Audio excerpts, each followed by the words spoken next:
'cause you brought heaven down. Welcome to Message in a Bottle Church with Pastor Rob. Here you can find the true answers to your questions about every area of your life. Answers from your Creator, the one who made you. Pastor Rob will lead you into God's will for your life and peace. What do you do when you realize that you've married the wrong person? I'm sure if we were honest, all of us that are married have had that thought at one time or another. Well, what do you do?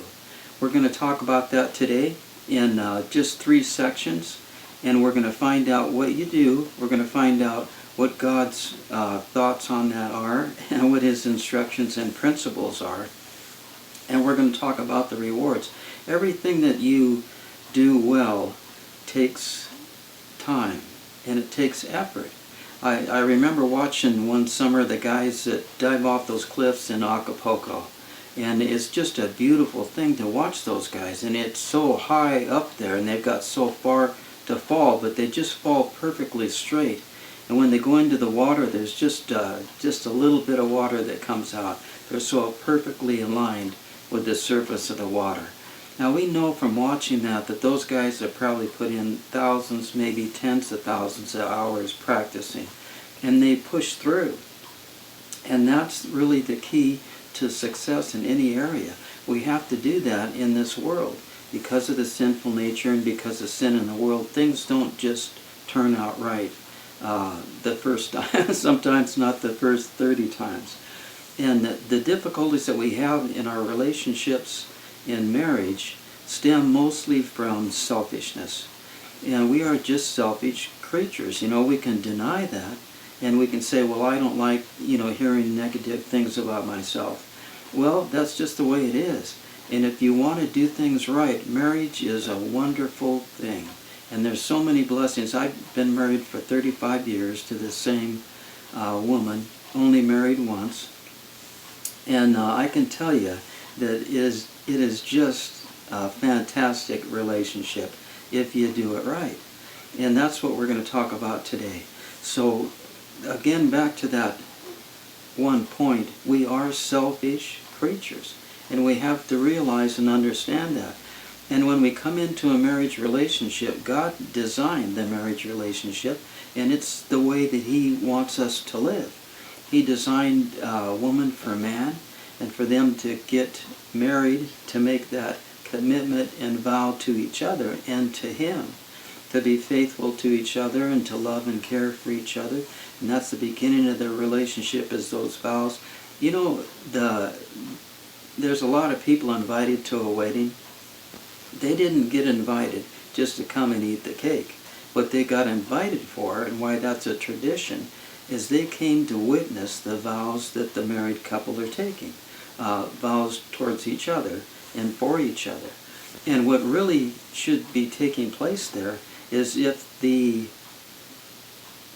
married couple is just going to happen naturally, as they encounter problems between themselves and they want to quit, all of those people should be right on their doorstep saying, hey, we saw you take that vow, and you need to keep your vows. So it's mostly selfishness in the relationship that causes the problem. This selfishness comes from the sinful comes from the sinful nature. And we want what we want. We want our stuff. And we want to be in control. You can't have two people married in a relationship and have them both be in control. And you can't have them both getting what they want all the time. And so there has to be sacrifice. And God uses the marriage relationship to build our character, to make us more like Him, to make us more like Christ. And so when we have problems in the marriage relationship, ask yourself this question. If you say, I think I've married the wrong person, this just isn't working out, and I'm tired, and I just can't do this anymore, and we tell us all those things, and I think our enemy may help us with those thoughts. But if we take ourselves out of the equation, if you're having a spat with your mate or a knockdown, drag-out fight, and you're you can't get past some points in the relationship and you're really struggling, just ask yourself, if I take myself out of the equation, is there a problem? There's an old saying, it takes two to tango. And that's really true in any relationship, but especially in the marriage relationship. For there to be a fight or an argument, there has to be two people that are selfish, and each of them want their own thing, and that's what keeps the fires burning on that argument. And so God, one of his characteristics is being unselfish. And what we can do in that situation is just give up what our rights or what we want, and that immediately diffuses the situation. And one of the things they say that causes the most divorces, they talk about the biggest reasons for divorce or most common, and one is money. And people get divorced because of money. And that it seems so strange to me, but the problem is not the money. We should always look at the root cause. The problem is selfishness. One wants to do one thing with the money and one wants to do something else. And again, if we just give up our own rights and are unselfish and minister to our mates, then that diffuses the situation. God is a God of reconciliation. He always wants us to come back together. He wanted to bring us back to him when we were separated from him. And so he made a way for us to come back to him. In marriages, it tells us in Deuteronomy that God hates divorce.